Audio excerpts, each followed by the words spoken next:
Welcome to Cinema Bites.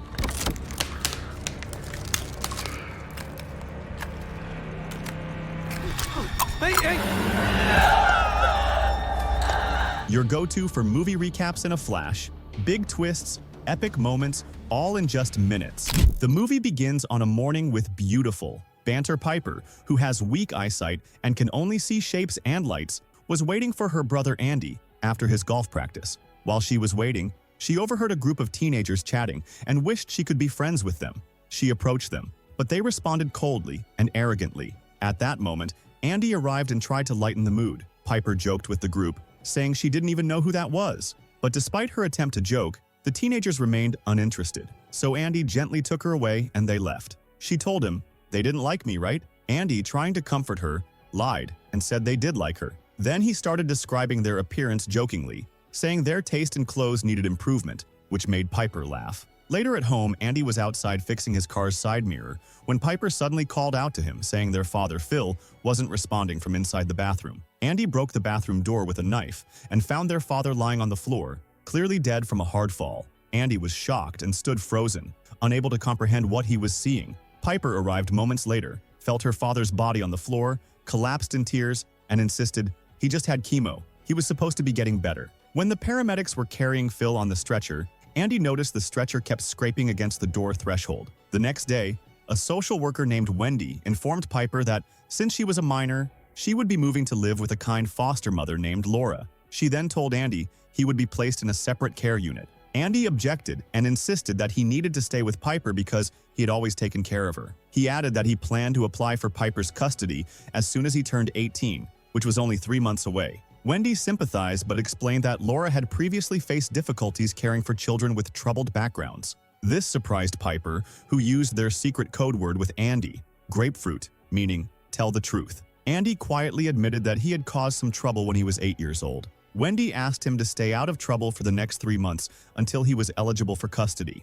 He agreed, and after a moment of silence, she decided to keep them together for now. After packing their things, Andy and Piper slept under the table in silence, with the faint sound of an airplane passing overhead. Andy looked at Piper, trying to cheer her up, and said, "That's how life goes. When people die, they don't just get buried or cremated, they book a plane to the sky, just like Dad." The next day, they moved to their new home. Piper was holding her father's pillow, as a memory, on the way. Andy pulled down the car's sun visor so Piper could feel the shapes of the sunlight. After an hour, they arrived at Laura's house. While trying to park, Andy accidentally bumped the car into a stone, so he backed up a bit and stopped close to the house. At the door, Laura greeted them cheerfully and encouraged them to come in.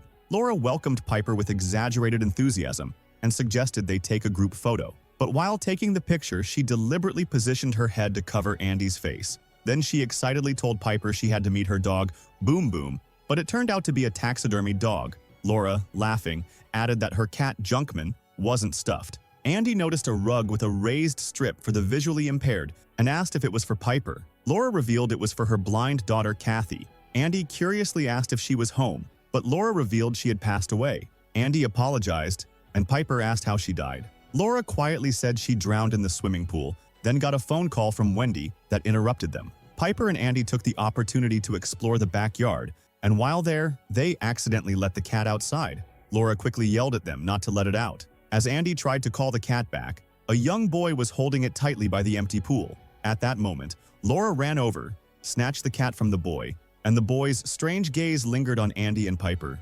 Inside, Laura explained that she was also fostering another child named Oliver, who had lost his family just like them, and added that he had been mute since Kathy died. Afterwards, Piper asked Andy what Oliver looked like. Not wanting her to worry, he lied and said Oliver looked cute and actually smiled at her. She was quiet for a moment and asked what color his hair was. Before Andy could make something up, Laura interrupted and said his hair was red and curly. In the afternoon, Andy went out to get their things from the car and noticed a strange white circle surrounding the house, but ignored it. He went, followed Laura as she showed Piper her room, saying it used to be Kathy's. At the door, Laura simply told Andy that his room was right next to it. Andy entered his small, cramped room and noticed the door didn't even close all the way. An hour later, Andy was texting a friend, asking if he planned to apply for guardianship in 3 months. Andy replied yes. At that moment, Laura's phone rang, and she curiously asked if it was his girlfriend. Andy shook his head and said it was just a friend. Laura relaxed and asked what they were talking about. if it was something about his father. Andy gave her an awkward smile, avoiding the question. Laura pressed him, saying she used to be a psychological counselor too. Andy didn't answer. Then they heard Piper's voice through the wall. He started lifting weights to clear his head. Meanwhile, Piper was exploring her new room, with Laura watching from outside, a small, worried smile on her face. Later that night, Laura checked the weather app on her phone, then put a videotape in the player and started watching strange, magical rituals on TV. At midnight, after tossing and turning in bed, Andy got up and looked out the window, seeing Laura and Oliver entering a shed in the garden. The next day, Laura painted a thin white line around the pool, then looked up at the sky in silence. Later, Laura shouted for Andy to wake up. He woke up startled, noticed drool on his face, and realized he'd wet himself in his sleep. He gathered his sheets and put them in the laundry. He went to take a shower, but his mind flashed back to finding his father dead on the bathroom floor. Meanwhile, Laura locked Oliver in his room, then took Piper and Andy to Phil's funeral. At the ceremony, Piper whispered to Andy, asking if their father looked good without looking. Andy said yes. Piper doubted him and said, "Grapefruit."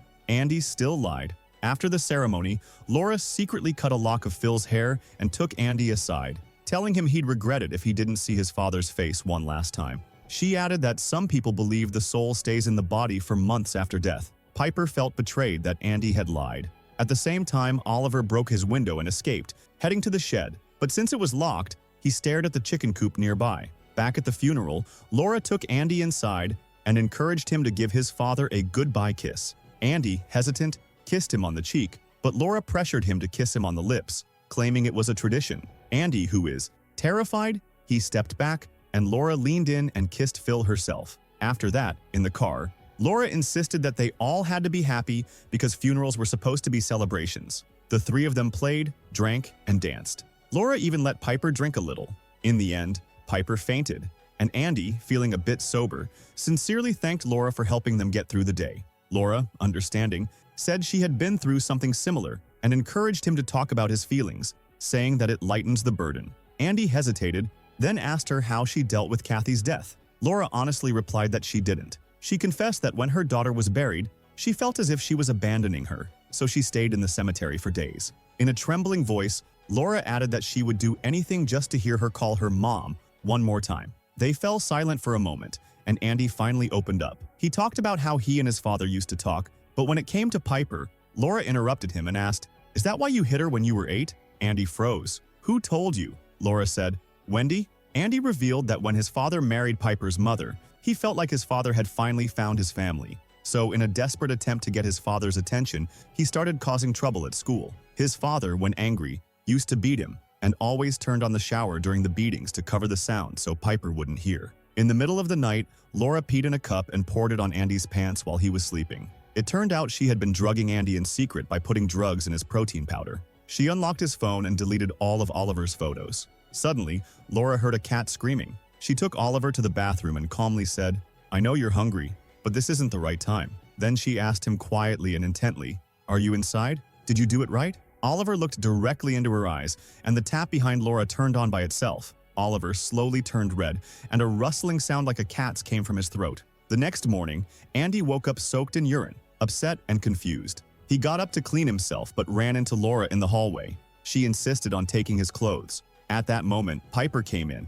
and excitedly told Andy that she and Laura were going shopping. Then Laura smelled Andy's clothes and asked, "Did you wet yourself?" He said he didn't know what happened. Laura, in a calm tone, told him it was okay and that he should take a shower, and Andy left. Laura told Piper, "Your brother isn't well," and began explaining more to her in the car. Meanwhile, Andy showered outside with the garden hose because the shower still reminded him of the trauma. At that moment, he saw Oliver raising his hand next to the window. He thought it was a greeting, so he waved back. In fact, Oliver was killing a fly, caught it, and ate it. After that, Andy went to Oliver's room but found it locked. He got a knife and opened it. In the living room, Andy kept asking Oliver a lot of questions, but Oliver was staring into space. Andy gave him a notebook and pen and told him he'd give him food if he wrote something. Oliver took the notebook and wrote. Andy gave him a piece of cantaloupe still stuck to the knife, but instead of just eating the fruit, Oliver grabbed the knife and ate it. Andy watched him for a moment, then heard a metallic scratching sound.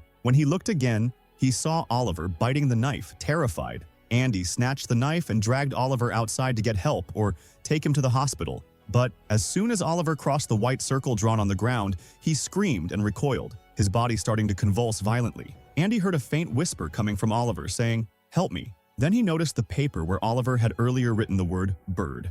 At that time, Laura took Oliver to her room and started playing a video of magical rituals. Immediately, he snapped out of the trance he was in. At that moment, he spoke and asked her, "What are you doing to me?" His voice was raw and terrified. She quickly put her hand over his mouth. Then Laura watched the rituals and, following the instructions, began drawing circles on his head, trying to calm him down. A little later, Piper and Andy knocked on Laura's door. She was still upset with Andy. Piper came in, but then Laura fed Oliver a lock of Piper's hair. Anna asked if Oliver will be okay. Laura smiled and said, "He'll be just fine." Later, Andy gathered the courage to go to the bathroom again. But as he entered, the door opened behind him, and standing there was the pale figure of his dead father. In the stillness, there was a sense of impending doom. She will die in the rain. Andy panicked and tried to run but slipped, hitting his head hard on the floor. A little later, Andy woke up in a hospital room, dizzy. From the window, he saw the rain falling. Andy begged the doctors to let him go, convinced that his sister was in danger, but they sedated him. We returned to Laura's house, which was filling with rainwater. At that time, Piper sent her brother a message saying that Laura said he didn't want any visitors and that she missed him a lot. At night, Piper quietly walked to Laura's room and whispered, "I can't sleep." She meant Andy. Laura, with a warm smile, invited her in. Then, Laura said tenderly that Kathy loved the rain. Piper, watching TV, asked, "Is that her?" Laura replied, "Yes." Then Piper asked Laura to describe Kathy. Laura replied, "She was 12 years old, had freckles, and long brown hair." The next day, Laura visited Andy, who immediately asked where Piper was. She replied that Piper was at home with Oliver. Laura then told him that he needed to stay in the hospital another day, and he was confused. Andy asked again where Piper was. Laura tried to calm him and said that Piper had sent him a gift, perfume. Andy, still uneasy, warned Laura not to let Piper go out in the rain, saying she could die in it. When Laura was surprised, he explained that before he fell in the shower, he saw his father. Laura cut him off and said, "Your father appears to you in the shower because you killed him." Andy was stunned. Laura clarified again that maybe he associates rain with death because his father died in the shower. Frustrated and confused, Andy kept blaming himself. Laura promised to keep Piper inside, but did the exact opposite. Laura and Piper played outside in the rain, and Laura was reminiscing about Kathy's face and the time they played in the swimming pool. Later, Laura took Piper to the edge of the garden, gave her a purple jacket, and said it was Kathy's favorite. Piper thanked her. Laura then quietly told Piper that she could call her mom if she wanted, but Piper quietly replied, "Maybe." Laura also tied Piper's hair and remarked that Kathy used to do her hair the same way. Then, in a gentle voice, Laura asked if Piper still wanted to live with her even after Andy turned 18. Piper refused and said she always wanted to stay with her brother, but promised they would visit Laura on weekends. Laura then told Piper there was something else she needed to show her. Quietly, she led Piper to the freezer and placed her hand on Kathy's cold, dead body. When Piper hesitantly asked, "What's this?" Laura simply replied, "Meet her." The next day, as she was bringing Andy home from the hospital, Laura was venting to Wendy on the phone, clearly unhappy about his early release. At the hospital, she said she had a fight with the staff and claimed that Andy had a psychotic episode, but they told her he was showing signs of improvement. As soon as they got home, Andy checked on Piper, but Laura interrupted him from outside and accused him of being a bit strange and still not better. Then, Andy tried to exercise but got distracted, and in the end, he drank his protein shake. At that time, Laura continued watching the strange rituals, and her real goal finally became clear. Laura is trying to bring her daughter back from the dead. The rituals have 4 steps to connect with the devil, so Laura managed to summon a demon, and now it lives inside Oliver. The second step is simulating death. The person who is supposed to be the new body, Piper, must die in exactly the same way as the original, which is Kathy. Since Kathy drowned in a rain-filled pool, Piper must drown in the same way. The third step is consumption of the body. The demon must eat the original body, so in this case, Oliver must eat Kathy's corpse. The last step is the transfer of the soul. Finally, the demon must return the remains to the new body, meaning Oliver must return Kathy's remains to Piper's mouth. The next morning, Laura sprayed herself with Andy's perfume and punched Piper in the face. Later, when Andy woke up and went downstairs, he noticed Piper's bruised eye and asked who hurt her. Laura immediately accused him. Piper calmly said it couldn't have been him, but Laura cut her off and accused Andy of being violent just like his father. Piper was shocked to learn that their father used to beat Andy. Then Andy noticed something strange about Oliver's appearance and tried to take a picture to show the social worker. They argued, and in his anger, Andy punched the wall. Laura pretended Andy had hit her. He told Piper they had to leave, but she hesitated and said, "Grapefruit." Back to Andy. Wendy told him that Laura claimed he was soiling himself and that he was violent with Laura and Piper, but Andy ignored her questions and pointed out that Laura had kidnapped the boy. He blamed her for not investigating enough. Wendy then dropped her bombshell. Laura had worked in childcare for 20 years and was a close friend, insisting Laura could never hurt a child. Meanwhile, Laura returned home to find Oliver had trashed the whole house. Oliver slowly approached Laura and bit a chunk of her flesh as she screamed in pain and terror. Laura ran and locked herself in a room. Outside, Oliver began to speak and scream in Laura's voice. It turned out that if the demon takes any part of a person's body, a piece of flesh, a lock of hair, anything, it can imitate them. That's why Laura fed Oliver Phil's hair to worsen Andy's madness and create a rift between him and Piper. Slowly and methodically, Laura then tied her arm and, to calm Oliver, drew a symbol on the window and finally let him eat Kathy's corpse. Back to Andy. He told Wendy that Laura named the little boy Oliver, but Wendy was suspicious and said Oliver was actually the name of Laura's nephew, who has red hair. In the end, Andy convinced Wendy to visit Laura's house. On the way, Andy left Piper a touching voice message, admitting their father used to hurt him, especially when Piper wasn't home. He said he lied about it because he didn't want her to see how bad things really were. He expressed deep regret for the only time he hit Piper when he was 8 and swore to protect her ever since. He insisted Laura was the one who hit her and that she also kidnapped Oliver. The message ended with, "I love you, Piper, grapefruit." Andy gave the phone to Wendy without ending the call, so Laura would hear Wendy's voice when she arrived. Realizing Wendy was coming, Laura quickly started cleaning the house and poured Andy's protein powder down the sink. Wendy and Andy arrived at Laura's house. Wendy told Andy to stay in the car. At the door, Wendy told Laura that Andy had raised new concerns about child abuse and that she had to search the house immediately. Laura welcomed her and showed her Piper's room. Meanwhile, Andy got out of the car, jumped over a fence, and approached the locked garden shed. He grabbed a bird feeder, broke the lock, looked inside, and found Oliver hunched over a corpse, eating it. Inside the house, Wendy showed Laura a picture of Connor Bird,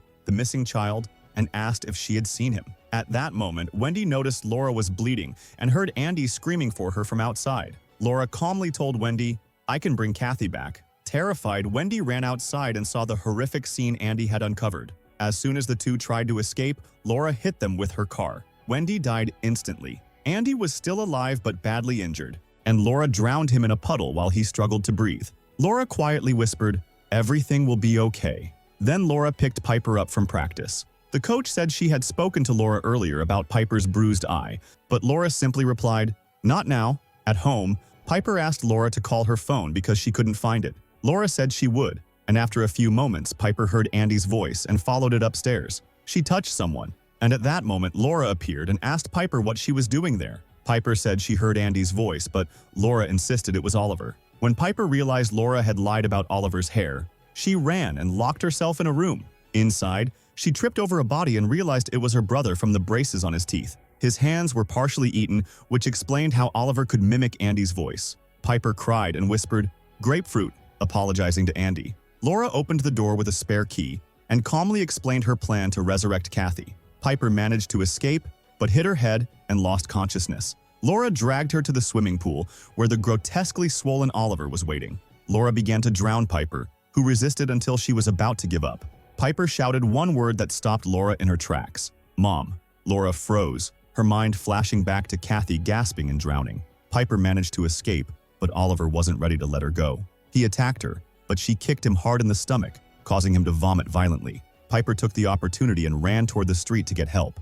At that moment, Oliver saw the missing child poster with his real name, Connor Bird. At that moment, he was able to cross the chalk line Laura had drawn to keep him trapped. At the same time, Laura quietly carried Kathy's decayed body to the pool, but not before reopening the wound on her arm, her blood mixing with the rain in the pool as she hugged Kathy in the water. In the end, the authorities found Connor, Laura, and Piper. As soon as Piper was safe in the car, she pulled out Andy's phone, which she had taken earlier, and played the voice message he left her. Andy's voice filled the silence with his love, regret, and promise. Piper listened intently. Then, in the distance, a plane passed overhead. Piper looked up and smiled. That's the end of the movie. See you in a new summary, and thank you for watching.